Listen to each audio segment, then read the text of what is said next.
Mariners win 10-1. They take the first of the 3-game series against the Boston Red Sox.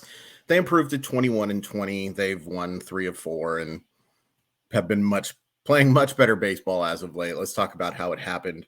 The first 4 innings weren't so great for either offense, but in the 5th inning, Cal Raleigh, whose name will come up again, just destroys a baseball to right to make it 2-0. Kelnick grounds into a fielder's choice to score Ty France, who basically had a little league triple to make it 3-0. Cal Raleigh again in the 6th, just lambasts a baseball, mollywops it to center field to make it 5-0. Rafi Devers does double home a run in the 6th. Then in the 8th, the Mariners get 3. Eugenio Suarez blasts a baseball over the center field fence to score Jared Kelnick. AJ Pollock comes off the bench to score that guy, Cal Raleigh, to make it 8-1. Ty France doubles to left to score Teoscar Hernandez in the 8th. And AJ Pollock singles off of a position player to make it 10-1. Okay. So some negatives here. The offense looked really bad for the first 4 innings. Really bad. Really, really bad. And I did tweet about in the first 3 innings that the effort was kind of pathetic. And then we found out why, we saw why Tanner Houck profiles much better in relief. Like, you take a look at the stats. He's pretty darn good the first time through an order. And then it just falls apart the second and third time. And the third time's a small sample because he hasn't gotten there often. But once you see that stuff once through, it is clearly pretty darn hittable for the rest of the game. That's what the Mariners did. But it is worth pointing out through those first 4 innings, they really struggled. Julio strikes out 3 times. He's still not the Julio that we saw at the end of last year, but does have a double just stings a baseball to break up the perfect game that Houck was throwing in the 4th inning. But he does strike out 3 times, a few on really not competitive sliders. He's just so aggressive right now. But it was nice to see him draw a walk today, too. Did work some counts deeper. Zero concern. And I really like him in that 3rd spot in the lineup. Any other negatives? Nah. No, this was pretty easily one of their better games, even after, well, it certainly was one of their better second halves of the games. The first 4 innings were not great, but one of the reasons why it didn't matter was because George Kirby was outstanding again. He does give up 8 hits, but he strikes out 6. He pounds the strike zone. He issues just the 1 walk. I believe this is like 4 straight starts that he's pitched into the 7th inning. It's huge, man. Huge, especially for a bullpen that needed a break. And, you do have to use 3 relievers. Gabe Spire comes in and he does hit a batter, but then he's able to get Jarren Duran to ground out. No, I don't think it was Duran. It was some sort of left-handed hitter to get round out. Taylor Saucedo, it just looks outstanding. And Chris Flexen, in as non-high leverage a situation as possible, does the job, but who cares? He got the job done. Gives up a hit, but 11 of 14 pitches for strikes. He looked fine. All right, there's a lot of positives on offense here. Ty France with a couple of doubles, and then again, the Little League triple. It's amazing. I cannot tell you how many times right in the middle of a video that I've recorded, right when I start to talk about the offense, I get a notification, and it's a text. Let's just make sure it's not from Grandma. It is from Grandma, and she says, and I quote, "Yippee Skippy." I love that woman. She's just the best. I will turn off notifications now, but sorry, Grandma, for not responding to your text right away. The offense was great. Ty France with a couple of doubles. Jared Kelnick scores 3 runs. One of the hits does come off a position player. Who cares? Great to see Eugenio Suarez drive the baseball. He's still only slugging .335, but you're reminded of just how much power that dude has. The only negative on offense, I guess, was Taylor Trammell was not very good tonight. Hasn't been really good ever since the first couple of games. Still like him a lot. Still think he's an important part of the roster, but maybe more as a 4th outfielder than as a guy you want playing every day. Yeah. I'm trying to end with, Colton Wong wasn't good. Wasn't good at all. But we're talking about positives now. I'm sorry. I just got distracted Grandma does that. She's the absolute best. Yeah, really strong night, but we've got to talk about Cat Raleigh, folks, because when you homer twice and you do something that no catcher in baseball history has done in Fenway Park, which is old, not a young park. He became the first catcher ever to hit home runs from both sides of the plate tonight. And, his 228, 312, 463 isn't elite numbers by any stretch of the imagination. But considering I still don't think he's healthy, and considering that he's done a really nice job at the plate, threw out a runner today, I think he's among the better, just because it's been so hard to stop runners this year, like among the better throwing catchers this year. He's made some shaky throws too, including one that was real shaky early on in the year that hurt them. But like I don't think we give this guy enough credit for how good he's been since about the middle of May last year, maybe closer to June. He's one of the best catchers in baseball, guys and girls and anybody else. He's awesome. We are very blessed to have him.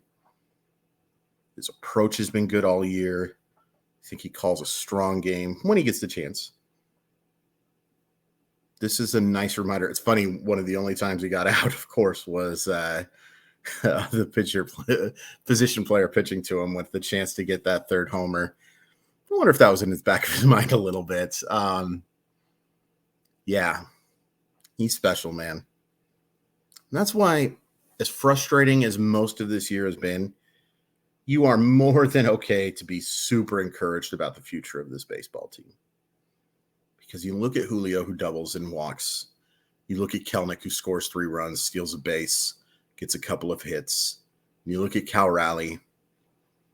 These are guys in their second or third full professional season and are still extremely young. And they are your core. And when you combine that with the core that you have of your starting pitching, you combine that with the fact that you are going to see Luis Castillo and Logan Gilbert and George Kirby and Bryce Miller start baseball games for you for a very long time, it's pretty exciting. It's also a reason to be frustrated that I really wish they would have upgraded it up the middle. Well, I'll talk about it all year. Maybe not, because maybe they will upgrade there. But, man. That was a really impressive game because Cal Raleigh, none of those were cheapos. And look, cheapo homers are still homers, right? But he destroyed those baseballs. Man. Oh, really nice game for Teoscar Hernandez, too. Reaching 3 times. His numbers are starting to get on the up and up. Do I think he should be the designated hitter more often than not? Yes. But I have no doubt that he's going to be an offensive force by the end of this year. The numbers are going to look just fine. Really good game. Really nice bounce back from a pretty shaky effort. And by the way, I still think the calls for Matt Brash to go to AAA are absolutely insane. Absolutely insane. But great minds can differ. I don't know if you can hear my chair squeaking or not. I'm sitting at the very front of it. I'll be honest with you. I recorded this after the Kraken went down 2-0. I'm bummed. That's just been such a fun team to watch. Game 7s. I don't know how hockey fans do it to have that stuff happen all the time, because it's just about killed me. So tense, but hopefully this becomes a freezing cold take, and when I am done recording, I'll look at the score and see that they're winning 3-2 somehow. But there was only 6 minutes left when I started, or something around those lines. So I don't think that's true. Nope, it's still there's only 25 seconds left. Dang it! I know you guys are here for the Mariner stuff, but I hope you've had as much fun watching the Kraken this year as I have, and it's a reminder of how much fun playoff stuff can be, and why we want to see the Seattle Mariners go deep into the postseason. Oh, Kraken just scored 2-1. Tempted to just keep on recording until the game is over.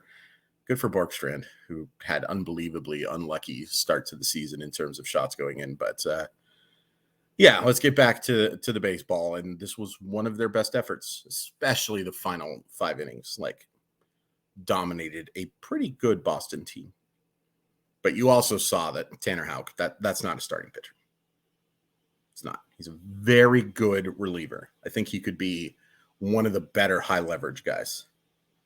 But he just doesn't have complete enough stuff to be a starter. He just doesn't.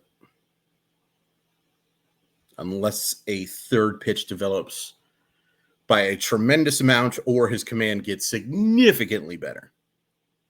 I don't see how that works as a starter for a good baseball team.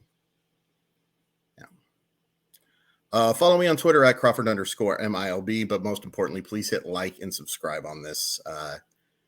Done 41 of these now. Oh my goodness gracious. We're a quarter of the way done, folks. And look, I'm planning on doing them for more seasons too. Nothing that has happened so far has suggested to me that I don't want to do this for more. But it's a lot of videos. I think it's probably close to 50 when you count the season previews and some other stuff. Really appreciate your support, but please tell your friends about it. And yeah, great win. Hopefully a miracle's about to happen for the Kraken, but not counting on it. Oh, let's look at the Mariners matchup tomorrow real quick, because we've done it for every single game. Unfortunately, I have ESPN. You want to hear a quick little rant? ESPN, please make your, when you resize a window, please make it so that you don't have to, like, it's so bad. Those of you who know what I'm talking about in Google Chrome, if you make a side-by-side window with ESPN, it is unbelievably bold that one of the most high-traffic websites is borderline unusable when you make it into a side window. Come on. Come on. If you don't know what I'm talking about, good for you, but I think most of you know what I'm talking about. Tomorrow, Luis Castillo against Nick Pivetta, who I believe Pivetta has been really struggling, and a lot of people kind of saying maybe the guy who loses his rotation spot for Garrett Whitlock. I want to see Castillo pitch well. He's had bad big inning stuff over the last couple of them. Be really nice to get this win and get this series win. But yeah, please hit like, please hit subscribe. Follow me on Twitter at Crawford_MILB. And yeah, fun game. Appreciate Big Dumper.